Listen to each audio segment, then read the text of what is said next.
Hello, नमस्कार, आदाब, सत श्री अकाल। स्वागत है आप सबों का एक बार फिर से आर्ट्स पाठशाला के इस यूट्यूब चैनल पे। आज हम लोग एक नया टॉपिक शुरू कर रहे हैं जो कि सीयूटी के लिए बहुत ज़्यादा ज़रूरी है। सीयूटी के लिए करंट अफेयर कितना ज़्यादा ज़रूरी होता है शायद आपको पता होना चाहिए। तो आज हम लोग शुरुआत कर रहे हैं सीयूटी का, और सीयूटी का जो करंट अफेयर्स होगा उसमें जो दो चार टॉपिक जो इम्पोर्टेंट होगा वो डेली के हिसाब से आपको डाला जाएगा। और उधर जो पेंडिंग में बचा हुआ है पॉलिटिकल साइंस और वो 12th वाले बच्चे के लिए, वो भी कल से कंटिन्यू रहेगा। आज हम लोग करंट अफेयर से संबंधित जो टॉपिक होगा उसको हम लोग देखते हैं। 4-5 क्वेश्चन करते हैं पर डे, छोटा छोटा हल्का हल्का टॉपिक करेंगे ताकि आपको भी ज़्यादा दिक्कत ना हो।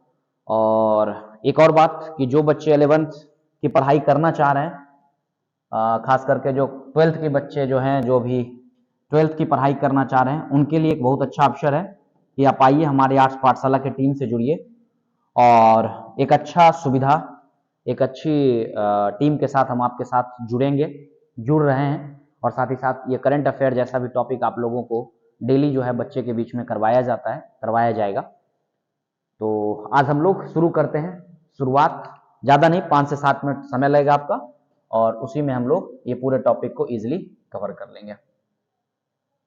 चलिए देखते हैं क्या है हमारा आज का टॉपिक। आज का टॉपिक हमारा रहेगा, कुछ टॉपिक है हल्के फुल्के, हम लोग उसी को करने का प्रयास करते हैं। आइए, सबसे पहला सवाल आपको दिख रहा होगा सबको, इंग्लिश मीडियम हिंदी मीडियम दोनों में मैंने डाल दिया ताकि बच्चे को देखने में समझने में आसान हो जाए। देखिए सवाल है, पहला सवाल है, ध्यान से देखिए। सवाल है कि recently what new requirement has election commission of India introduced for recognise unrecognise, याद रखिएगा किसके लिए, अनरिकॉग्नाइज्ड पॉलिटिकल पार्टीज, RUPPS, यानी कि जो यहां पर बात कर रहा है, आर का मतलब यहां पर रजिस्टर्ड, यू मतलब अनऑर्गेनाइज्ड, पी मतलब पॉलिटिकल पार्टीज के लिए कौन सा एक नया सिस्टम लाया गया है। यानी कि हाल ही में भारत के चुनाव आयोग ने चुनाव चिन्ह चाहने वाले पंजीकृत गैर, जो ऐसी पार्टी जिसको चुनाव चिन्ह नहीं मिला और उन्हें चुनाव चिन्ह चाहिए, तो उनको किस किस कंडीशन को फॉलो करना पड़ेगा। तो पहली बात है कि इसके लिए कौन सा एक मतलब जरूरत किया गया, आयोग ने चुनाव आयोग को पंजीकृत करने के लिए कौन सी एक आवश्यक शुरू किया, नई आवश्यक शुरू किया। तो सवाल आपके पास है, ऑप्शन है आपके पास, voter endorsement, party manifesto, audited account and membership number, यानी कि जिसमें सदस्यता संख्या, लेखा परीक्षित खाते, पार्टी घोषणा पत्र और मतदाता समर्थन। इसमें आपका आंसर होगा, वो आंसर होगा सी, यानी कि ऑडिटेड अकाउंट्स। इसका मतलब क्या हो गया, इसका मतलब हो गया कि जो भी पार्टी अनरिकॉग्नाइज है, जिसको सिंबल नहीं मिला है, उन्हें लास्ट 3 साल का, याद रखिएगा लास्ट 3 ईयर का आपको क्या करना पड़ेगा, 3 फाइनेंशियल ईयर का, यानी कि जो पिछला 3 वित्तीय वर्ष है, उस वित्तीय वर्ष का आपको लेखा जोखा देना पड़ेगा। 3 वित्तीय वर्ष का आपको लेखा जोखा देना होगा। जो भी पार्टी अनरिकॉग्नाइज्ड है, उस पार्टी को 3 वर्षों का लेखा जोखा आपको देना पड़ेगा। इसके दिमाग में साथ ही साथ आप पार्टी के दिमाग से आप इसको समझिए, तो पार्टी वैसी पार्टी जो अनरिकॉग्नाइज होगी, उससे रिकॉग्नाइज होने के लिए, या फिर रिकॉग्नाइज नहीं भी है तो उन्हें कम से कम इतना देना पड़ेगा ताकि उनको सिंबल मिल सके। एक दूसरी बात क्या है कि पिछले जो 2 इलेक्शन हुए हैं, पिछले 2 इलेक्शन में जो वो भाग लिए हैं, उन 2 इलेक्शन में उनको अपना खर्चा का पूरा डेटा देना पड़ेगा कि कहां खर्चा किया गया, कितना खर्चा किया गया। ठीक है, आई होप आप समझ रहे होंगे, आपको दिख भी रहा होगा प्रॉपर, तो शायद समझ में आ गया होगा। इसका आंसर हो जाएगा कौन सा, लेखा परीक्षित खाते। आइए क्वेश्चन नंबर दूसरा चलते हैं। छोटा छोटा ही सवाल है, ज्यादा है नहीं। किस प्रेरक वक्ता और एनजीओ संस्थापक को सरकार की विकसित भारत अभियान, याद रखिएगा विकसित भारत अभियान पहल के लिए ब्रांड एम्बेसडर नियुक्त किया गया। यानी आपसे पूछ रहा है कि which motivational speaker of NGO founder was appointed as a brand ambassador for the governments, याद रखिए विकसित भारत अभियान किनको बनाया गया। तो इनमें आंसर हो जाएगा अमिताभ शाह को। अमिताभ शाह को क्या किया गया है कि जो विकसित भारत अभियान है ना, उसके तहत इन्हें क्या किया गया है, उनका ब्रांड एम्बेसडर बनाया गया। अगर इसके बारे में आप जानना चाहें तो एक लाइन समझिए कि इन लोगों के द्वारा एक अभियान एनजीओ चलाया जा रहा है जिसका नाम है युवा अनस्टॉपेबल। याद रखिएगा क्या नाम है उसका, युवा अनस्टॉपेबल। युवा अनस्टॉपेबल एक एनजीओ है, उसी एनजीओ के तहत जो है ये संस्था काम करती है और इसमें अभी जो हाल में ये बनाए गए हैं, ये अमिताभ शाह को बनाया गया है। चलिए इसके बाद एक सवाल है, अच्छा ये बनाया इसलिए गया ताकि जो युवा वर्ग के लोग हैं वो और ज्यादा आगे आ सके, मोटिवेट हो सके, कुछ सीख सके। आप पता होगा कि हमारा भारत युवाओं से भरा हुआ है, तो उनको आग्रह किया जाता है कि आप देश के प्रगति में, देश के एक तरीके से डेवलपमेंट में अपना कंट्रीब्यूशन करें। उसके which company recently secure to contract survey of India first PRT metro corridor using drone, यानी कि हाल में ही किस कंपनी ने ड्रोन का उपयोग करके भारत के पहले पीआरटी मेट्रो कॉरिडोर का सर्वेक्षण करने का अनुबंध किया गया।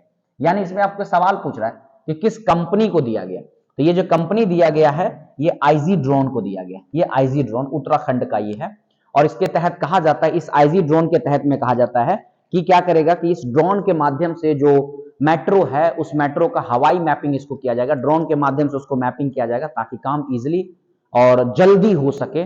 मैपिंग हो जाएगा तो हवाई से तो बेहतर हो जाएगा कि कितना जगह है, क्या है, नहीं है, तो आराम से ये हो जाएगा। और ये किस राज्य के लिए, तो ये उत्तराखंड के लिए। चलिए 3 क्वेश्चन हो गया, बस ऐसा ही सवाल रहेगा जो आपके लिए थोड़ा ज्यादा जरूरी है, ठीक है। फिर पूछ रहा है कि what is the full form of FMR as mention in the news regarding the India border with Myanmar. यानी इसमें पूछ रहा है कि एक एफएमआर शब्द है उसका फुल फॉर्म क्या होता है। इसमें आपसे सवाल दिया है financial market reform, free medical resource, foreign military relations and free movement regime. देखिए ये एफएमआर का मतलब होता है इस एफएमआर का मतलब होता है फ्री मूवमेंट रेजिम। इसका आंसर हो जाएगा डी। देखिए भारत और म्यांमार ये 2 देश हैं जिसको लंबे समय तक लगभग कहा जाता है कि पिछले 75 सालों से कहा जाता है, पिछले 75 वर्षों तक दोनों देश के बॉर्डर लाइन ओपन थे 16 किलोमीटर तक। यानी कि 16 किलोमीटर इधर के हिस्से में उस आसपास के क्षेत्र में जो आदिवासी लोग रहते हैं उनको आने जाने का अलाउ था 16 किलोमीटर तक, ताकि यहां से यहां तक आने के लिए इन्हें कोई वीजा की आवश्यकता नहीं होती थी। लेकिन अभी हाल में क्या देखा गया कि कुछ जो है मतलब अन्य गैर, ऐसा समझ लीजिए कि इलीगल गतिविधि जो है वो बढ़ चुका है, जिसकी वजह से भारत के लिए भी थोड़ा सा खतरा बनते जा रहा है। तो ऐसे कंडीशन में अब इस बॉर्डर लाइन को बंद करने की बात की जा रही है। तो याद रखिएगा कि जो 16 किलोमीटर का जो बना हुआ था फ्री वीजा, जिसमें वीजा की आवश्यकता नहीं पड़ती थी किसी भी तरीके का, उसका अब बात चल रहा है कि उसमें भी वीजा को लगाया जाएगा। तो वही बात यहाँ पे भी है कि म्यांमार के साथ जो एक समझ लीजिए कि 16 किलोमीटर का एक बॉर्डर लाइन बना हुआ था उसी को अब बंद करने की बात की जा रही है। समझ में आपको आ गया होगा, आई होप। अगले पॉइंट की तरफ चलते हैं और आज का बस अंतिम सवाल, इससे ज्यादा सवाल हम लोग करेंगे नहीं, बस 5-5 सवाल ही करेंगे, छोटा छोटा डोज करेंगे। On the bank which of the river West Bengal government plans to develop tea park. किस नदी के किनारे टी पार्क लगाने का बात चल रहा है? हुगली नदी के किनारे। आपको पता होगा वेस्ट बंगाल में एक नदी है जिसका नाम है हुगली, और वेस्ट बंगाल की जो भी सीएम है वो है ममता बनर्जी। और उसी ममता बनर्जी ने दुबई मॉडल से, याद रखें किस मॉडल से, दुबई मॉडल से उन्होंने प्रभावित होकर के प्रयास किया है कि वहां पे, कहां पे, तो ये हुगली नदी के किनारे 10-10 एकड़ के जमीन पे जो है, याद रखिएगा 10 एकड़ के जमीन पर जो है वो क्या किया जाएगा, टी पार्क बनाया जाएगा, जो स्पेशली आप समझ लीजिए इसको एक्सपोर्ट करने के पर्पज से बनाया जाएगा। यानी अच्छी क्वालिटी की टी लीफ जो होगी, अच्छी क्वालिटी की जो चाय पत्ती होगी, उसको हम बाहर भेज सके अच्छे क्वालिटी वाले को, ताकि इससे इनकम ज्यादा जनरेट किया जा सके। तो ये किस नदी के किनारे? हुगली नदी के किनारे। कौन से राज्य में? वेस्ट बंगाल में ममता बनर्जी के द्वारा ये शुरुआत किया गया। और ये जो मॉडल है वो कहां से? तो दुबई मॉडल पे उन्होंने इसको आधारित किया है। तो यही 5 सवाल था, फिर हम लोग ऐसे ही छोटे छोटे टॉपिक के साथ मिलेंगे।